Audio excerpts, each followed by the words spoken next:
नमस्कार मेरे प्यारे भाइयों, मेरे परमात्मा के प्यारे जीवहंसों। मैं बंदी छोड़ से यही अरदास करता हूं कि आप सब मेरे भाइयों का विवेक पहले से ज्यादा और ज्यादा से ज्यादा बढ़ता ही जाए और ऐसी कोई दुविधा ना रहे जो मेरे भाइयों के मन में 1% भी घर कर पाए, क्योंकि संशय ही काल है, दुविधा ही काल है और सारी दुविधाओं से परे होके भक्ति करनी है।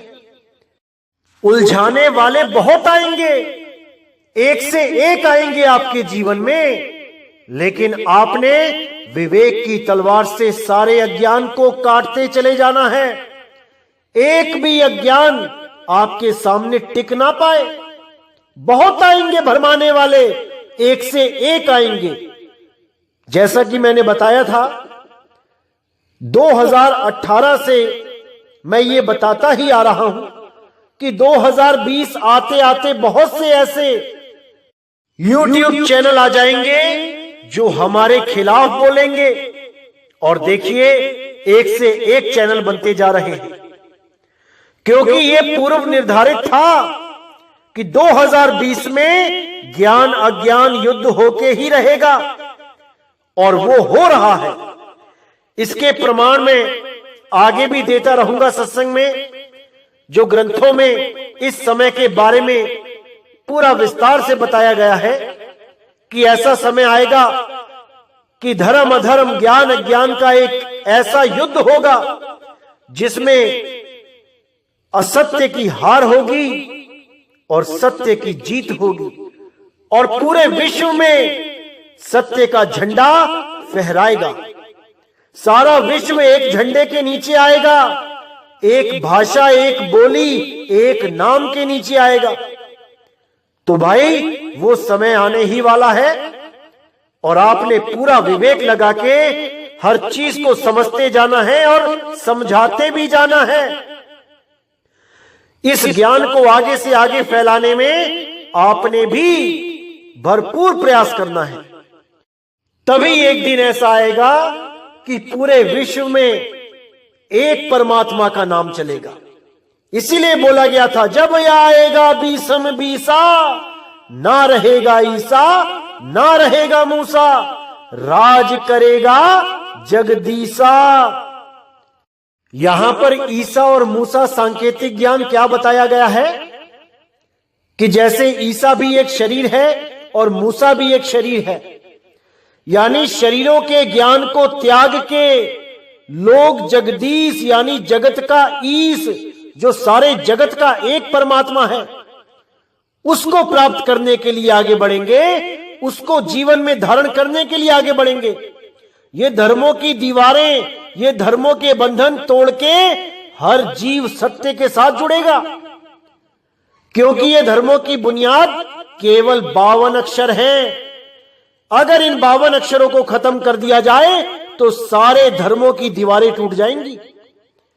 ना कोई अपने आप को हिंदू बोल पाएगा, ना कोई मुस्लिम, ना सिख, ना ईसाई, क्योंकि ये सब अलग अलग दिखाई ही इसलिए दे रहे हैं क्योंकि ये 52 अक्षरों के अंतर्गत आ गए हैं। 52 अक्षरों की वजह से ये अपने अपने अक्षर पकड़ के बैठे हैं। मैं तो हिंदू हूं, ही न दू 3 अक्षर पकड़ के बैठे हैं। मैं मुसलमान हूं, मुसलमान 5 अक्षर पकड़ के बैठे हैं। मैं ईसाई हूं, ईसाई 3 अक्षर पकड़ के बैठे हैं। तो ऐसे ही सब अक्षर पकड़ के अपने आप को दूसरों से अलग सिद्ध कर रहे हैं। जबकि कबीर साहब क्या कहते हैं कि तुम्हारा कोई धर्म, कोई जात पात नहीं है। जब तुम इस दुनिया में आए तब ना तुम्हारा कोई नाम था, ना तुम्हारी कोई जात थी, ना तुम्हारा कोई धर्म था। बिना किसी जात पात या बिना किसी नाम के तुम इस दुनिया में आए। तुम्हारा नाम रख दिया गया क्योंकि 52 अक्षरों का खेल यहां पे तुम्हारे पैदा होने से पहले ही चल रहा है। अगर ये 52 अक्षर ना होते तो तुम्हारा कोई नाम ही ना रखा गया होता। जैसे जंगल में शेर चीता पैदा होते हैं कोई हिरन पैदा होता है, भालू पैदा होता है, उसका कोई नाम नहीं होता। इसी प्रकार आपका भी कोई नाम नहीं, कोई धर्म नहीं, कोई जात नहीं, उसका नाम नहीं। ये सारे नाम, ये सारी जात पात के नाम, ये सब कुछ तब रखा गया है क्योंकि 52 अक्षर चल रहे हैं इस दुनिया में। तो इन 52 अक्षरों से आगे की सोच रखने वाले जितने भी जीव हैं, केवल वही उस मालिक तक पहुंच सकते हैं जो नी अक्षर है, वरना बाकी सारे के सारे इन अक्षरों में ही उलझ के रह जाएंगे। कोई राम राम जपता रह जाएगा, कोई अल्लाहू अल्लाहू करता रह जाएगा, कोई वाहेगुरु वाहेगुरु करेगा, कोई हालेलुया करता रह जाएगा, सब यही रह जाएंगे। पार कौन होगा? जो इन 52 अक्षरों के भेद को समझ के इनसे न्यारा हो जाएगा, केवल वही पार होगा। अन्यथा सबके सब यही इसी दुनिया में बार बार पैदा होते रहेंगे, बार बार मरते रहेंगे, कोई मुक्त नहीं हो पाएगा, कोई नहीं। तो आज जो हम सत्संग करने जा रहे हैं, बहुत ज्यादा इंपॉर्टेंट सत्संग है। पूरा विवेक लगाना है, पूरा विचार करना है, एक एक चीज को समझना है।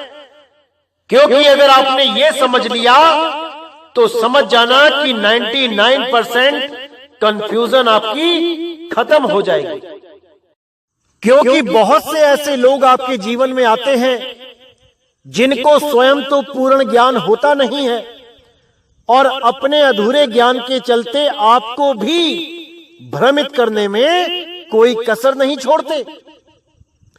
ऐसे ही आजकल कुछ लोग भ्रमित कर रहे हैं कि मदन साहिब का जो पंथ है, जो यथार्थ कबीर पंथ है, जो असली कबीर पंथ है, वो कपाल योग, कपाल क्रिया, पता नहीं क्या क्या बोल के लोगों को भ्रमित कर रहे हैं कि मदन साहिब के पंथ में कपाल क्रिया कराई जाती है, कपाल योग कराया जाता है।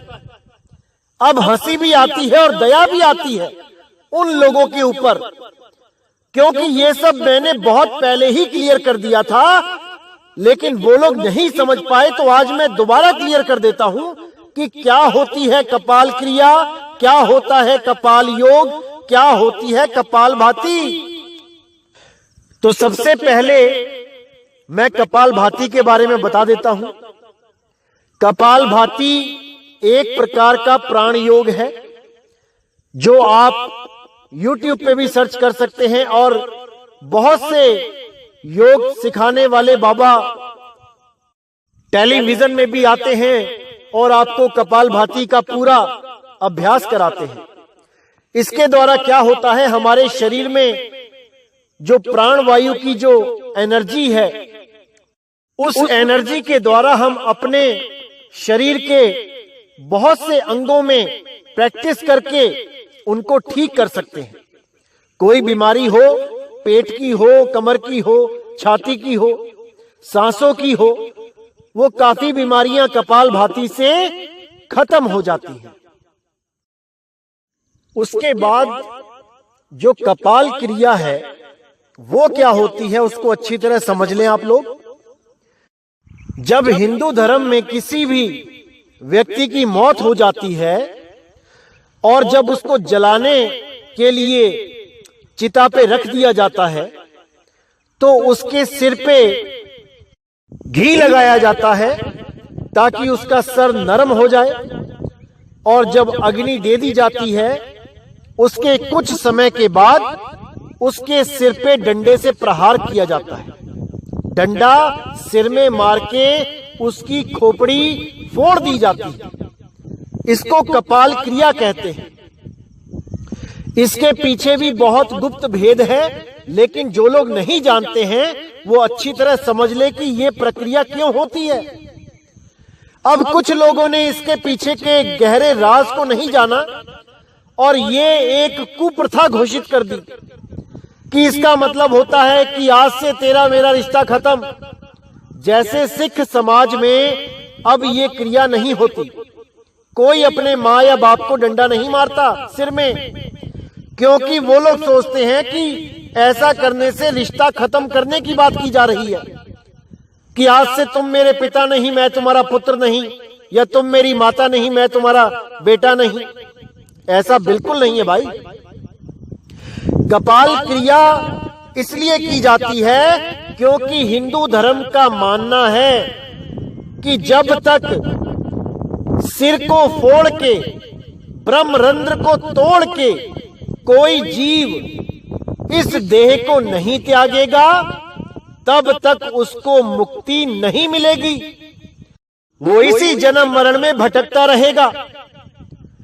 तो इस मान्यता की वजह से ये कपाल क्रिया की जाती है, सिर फोड़ने वाली, जब किसी प्राणी की, किसी हिंदू धर्म के इंसान की मौत हो जाती है। अब जो कपाल साधना होती है उसको भी अच्छी तरह समझ लें कि कपाल साधना में क्या किया जाता है। असल में कपाल साधना प्राण योग का ही एक हिस्सा है। कपाल साधना में क्या किया जाता है, क्योंकि YouTube पे आपको पूरी जानकारी नहीं मिलती है। अगर आप YouTube पे देखेंगे तो पूरी जानकारी नहीं मिल रही है, क्योंकि जो लोग ये वीडियोस बनाते हैं ये कोई साधक नहीं होते। ये केवल इधर उधर से इंफॉर्मेशन इकट्ठी करके एक वीडियो बना के आपके सामने अधूरी जानकारी रख देते हैं। असल में कपाल साधना क्या होती है मैं आपको बताता हूं, और बहुत अच्छी तरह आपको समझ में आएगा। कपाल साधना में साधक आराम से बैठता है चौकड़ी मार के और अपने आंखों को बंद कर लेता है। आंखें खोल के कपाल साधना नहीं की जाती।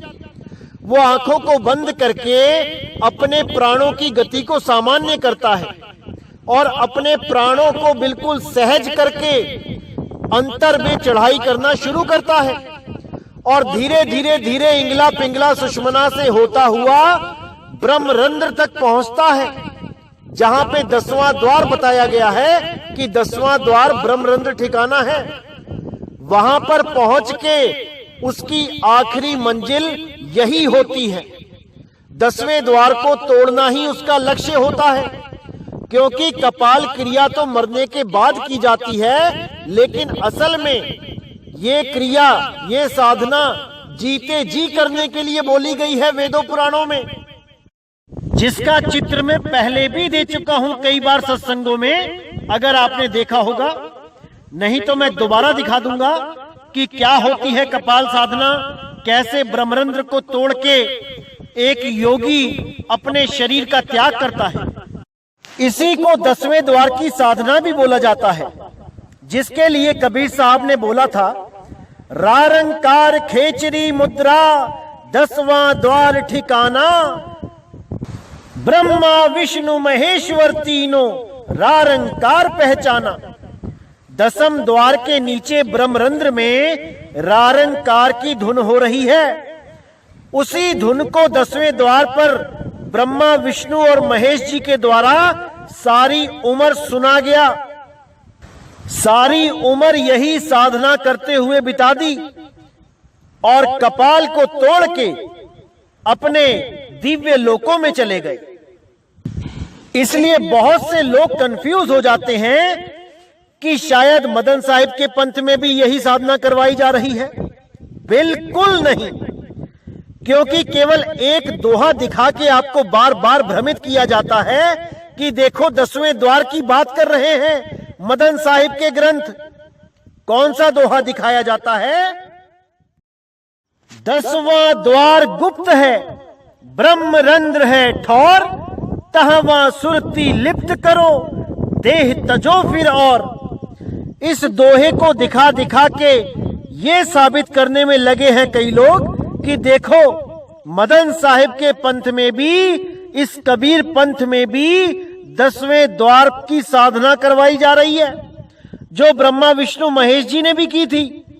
अरे नहीं भाई, इस दोहे में गुप्त भेद छिपा है, जो केवल एक भेदी सतगुरु ही बता सकता है। अन्य किसी की इतनी सामर्थ्य नहीं जो इस दोहे को खोल सके। तो क्या कहती है वाणी? 10वां द्वार गुप्त है, ब्रह्मरंध्र है ठौर। इसका क्या मतलब है इसका मतलब यह है कि 9 द्वारे तो प्रगट हैं, लेकिन 10वां द्वार गुप्त है। उस 10वें द्वार को कोई नहीं जान पा रहा है। सबके सब शिव नेत्र को, तीसरे तिल को, आंखों के बीच में जो, भौवों के बीच में जो ललाट है, मस्तक है, उसी को 10वां द्वार मान के बैठे हैं। यही भरमजाल है। और कुछ लोग हृदय को 10वां द्वार मान के बैठे हैं, और कुछ लोग नाभि को 10वां द्वार मान के बैठे हैं। क्या कहूं मैं इन लोगों को, अपनी तो समझ से परे हो जाता है कई बार। अरे 10वां द्वार वो होता है जहां से ये जीव इस शरीर को धारण करता है, जहां से वो जीव इस शरीर में प्रवेश करता है। जब दिल भी नहीं था, जब शुक्राणु के रूप में किसी गर्भ में ये जीव जाता है, तब इसके पास दिल भी नहीं था, हृदय भी नहीं था। तब कौन सा द्वार था? 10वां द्वार। जब दिल ही नहीं था तो 10वां द्वार कहां था? कोई विचार नहीं करता। इसीलिए मैं बार बार समझाता हूं कि जब तक पूर्ण ज्ञान नहीं हो जाता, जब तक कहीं पर भी नाम नहीं लेना चाहिए, जब तक सारे कंसेप्ट क्लियर ना हो जाएं, तब तक कहीं भी नाम नहीं लेना चाहिए। इसीलिए बार बार मैं इंतजार करने के लिए बोलता हूं कि अभी 100, 125, 150 सत्संग सुन लो, हर चीज क्लियर कर लो, तब इस पंथ में आके नाम लो भाई। अभी जल्दबाजी मत करो। अभी बहुत से काल के दूत आएंगे जो आपको भरमाने में कोई कसर नहीं छोड़ेंगे। इसलिए आपने हर चीज को अच्छी तरह समझना है। तो क्या कहती है वाणी? 10वां द्वार गुप्त है, ब्रह्म रंध्र है ठौर। यह साफ बता दिया गया कि 10वां द्वार कहां पे है और उसका ठौर कहां है। ब्रह्म रंध्र है ठौर, यानी उसका आखिरी जो हद है वो ब्रह्म रंध्र है। अब आगे ध्यान कहां लगाना है? ब्रह्मरंध्र में लगाना है, या ब्रह्मरंध्र से नीचे लगाना है, या ब्रह्मरंध्र से आगे लगाना है, या और ऊपर लगाना है, या और 8 अंगुल ऊपर लगाना है, 5 अंगुल ऊपर लगाना है, 2 अंगुल पीछे लगाना है? कहां लगाना है? जब तक ये नहीं समझ में आएगा, जब तक ये वाणी कोई समझ ही नहीं सकता। तो साफ बोल दिया कि 10वां द्वार गुप्त है, ब्रह्मरंध्र है ठौर, तहावा सुरती लिप्त करो, देह तजो फिर और। यानी कि जहां गुरुजी भेद बताएंगे वहां पर, यानी 10वें से परे, 10वें पे नहीं, 10वें से पार हो जाना है। क्योंकि अगर 10वें से पार नहीं हो पाए तो भाई आना जाना लगा रहेगा।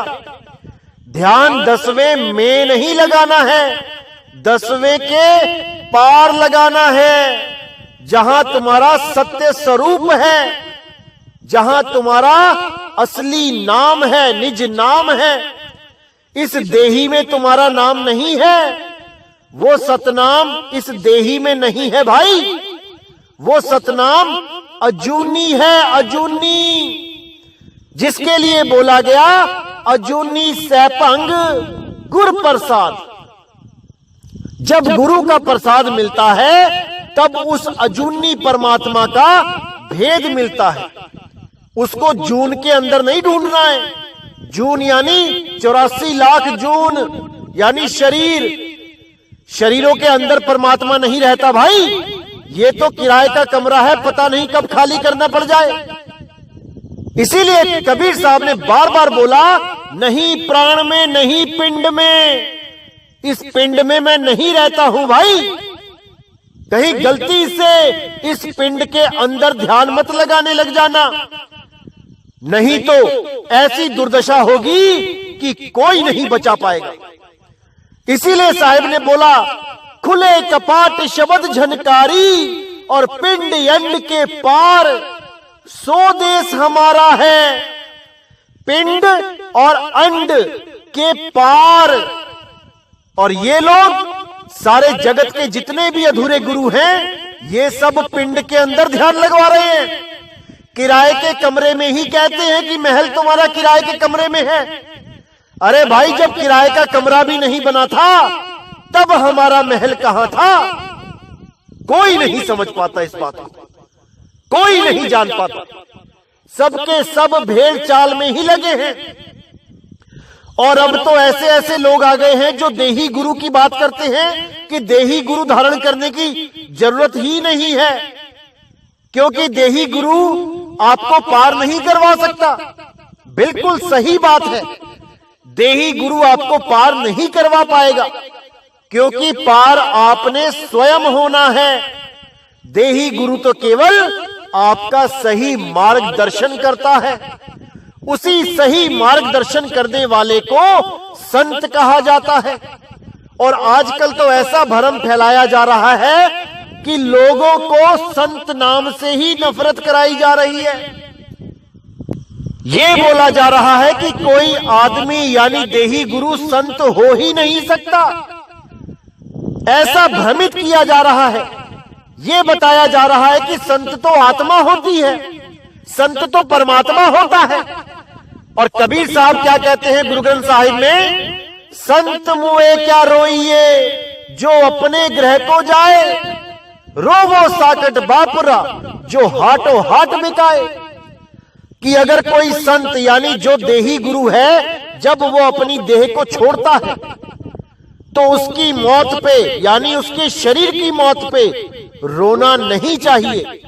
संत मुए क्या रोइए जो अपने ग्रह को जाए, जो अपने घर को जा रहा है उसके जाने पर तुम क्यों रोते हो? रोवो साकट बापुरा जो हाटो हाट बिकाए। उन लोगों पे रो भाई जिन्होंने कभी गुरु धारण नहीं किया, जो देही गुरु के नाम से भी नफरत करते हैं कि देही गुरु तो कोई हो ही नहीं सकता। अरे भाई, कबीर साहब ने उसको संत की उपाधि दी है कि संत मुए क्या रोइए। अगर तुम्हारी आत्मा ही संत है या परमात्मा ही संत है तो यहां पे संत तो मुआ है, मर गया है, तो यानी तुम्हारा परमात्मा भी मर जाता है क्या? साफ बोला है, संत मुए क्या रोइए, यानी उस देही गुरु के शरीर छोड़ने पर क्यों रोते हो? अरे वो ज्ञानी पुरुष है, वो जानता है कि मैंने कहां जाना है। वो तुम्हारी तरह 84 में धक्के नहीं खाएगा, हाटो हाट बिकाए, कभी मुर्गा बन के कभी बकरा बन के दुकानों पे काट काट के बेचा नहीं जाएगा उसके तन को। वो अपने घर को सही सलामत पहुंच जाएगा, क्योंकि वो भेदी है, उसके पास भेद है कि इस शरीर को छोड़ने के बाद कहां समाना है। इसीलिए साहिब ने बार बार बोला कि सुरत समाए शब्द में वाको काल न खाए। और वो शब्द देही में नहीं है भाई, वो विदेही है। वो 10वें द्वार के पार की बातें हैं, आर की बातें नहीं है। ये हृदय नाभि ये सब ये देही ज्ञान है, विदेही ज्ञान नहीं है। ये एक चीज आपको बहुत अच्छी तरह समझ में आ जानी चाहिए, तभी सारे कंसेप्ट क्लियर होंगे कि एक प्राण योगी, हठ योगी और एक सहज योगी जो सहज अवस्था को प्राप्त होता है, इन दोनों में क्या फर्क होता है? ये दोनों ही 10वें द्वार से निकलते हैं, इसमें कोई दो राय नहीं है, क्योंकि शरीर से निकलने के यही 10 द्वार हैं। चाहे कोई भी हो, इन्हीं 10 द्वारों से ही निकलेगा। 9 द्वारे संसार सब, 10वें योगी साध, एकादश खिड़की बनी, जानत संत सुजान। अब जब 10वें द्वार से निकलते हैं दोनों, तो अलग क्या है उन दोनों में, इस पे विचार करना पड़ेगा। उदाहरण के लिए आपको बताता हूं मैं, जैसे एक कैदी जेल में है और दूसरा कैदी भी जेल में है, और दोनों जेल का दरवाजा भी एक है बाहर निकलने के लिए। अब दोनों के केस लगे हुए थे और एक को तो सजा हो गई बड़ी जेल में जाने के लिए, और एक के वकील ने उसको बाइज्जत बरी करवा दिया। अब दोनों ही एक ही दरवाजे से निकलेंगे, लेकिन उनको ले जाने वाली गाड़ियां अलग अलग होंगी और वो अलग अलग दिशाओं में चले जाएंगे। जेल के दरवाजे से बाहर निकलकर ही एक रास्ता उसके घर के लिए जाता है और जेल के दरवाजे से मेन गेट से निकलकर ही एक रास्ता बड़ी जेल की तरफ जाता है। तो देखने वालों को यह लगेगा कि देखो दोनों ही एक ही दरवाजे से जा रहे हैं, लेकिन जो भेद को जानता है कि कौन बड़ी जेल में जा रहा है और कौन अपने घर में जा रहा है, वो हर चीज समझता है। इसी प्रकार मैं बार बार बताता हूं कि कपाल क्रिया क्या होती है उसको अच्छी तरह समझ लो, और सहज योग क्या होता है उसको अच्छी तरह समझ लो। कपाल क्रिया 10वें द्वार के नीचे की बात है भाई, और 10वें द्वार को तोड़ के निकलना होता है ऊपर के लोकों में। और सहज क्रिया क्या होती है, सहज अवस्था क्या होती है, अपने मूल में समा जाना, अपने निज स्वरूप को प्राप्त कर लेना, उसके बाद ना कहीं जाना ना कहीं आना, आपे में आप समाना। यहीं पर सृष्टि का अंत हो जाता है। अगर सृष्टि का अंत नहीं हो पाया तो भाई दोबारा आना पड़ेगा। तो इसको अच्छी तरह समझना पड़ेगा आपको। तो इसलिए मेरे भाइयों अच्छी तरह समझना है, पूरा विवेक लगाना है, और आने वाले सत्संगों में मैं पूरा क्लियर करता जाऊंगा कि कबीर साहब ने हृदय के बारे में, दिल के बारे में क्या क्या बोला है। जो आपको भ्रमित करते हैं अब और नहीं कर पाएंगे। तो आज का सत्संग मैं यही समाप्त करता हूं और उम्मीद करता हूं कि कपाल योग, कपाल साधना, कपाल भाती से हमारा सहज योग किस प्रकार भिन्न है ये आपको आज समझ में आ गया होगा। अगर अभी भी नहीं समझ में आया है तो आप मुझसे कांटेक्ट कर सकते हैं, आपको हर चीज समझा दी जाएगी। तो इसी के साथ मेरे भाइयों मुझे विदा करें। जय गुरु बंदी छोड़ वैराग साहिब, जय गुरु बंदी छोड़ साधु शरण साहिब, जय गुरु बंदी छोड़ बाबा नानक साहिब, बाबा अंगद देव साहिब, बाबा रविदास साहिब, बाबा धर्मदास जी, पलटू जी, भीखा जी, मेरे सभी संत। जय जय सतगुरु बंदी छोड़ सतगुरु सत्य कबीर साहिब की सदा ही जय हो, सदा ही जय हो। मेरे मालिक की साहिब बंदगी सत ना।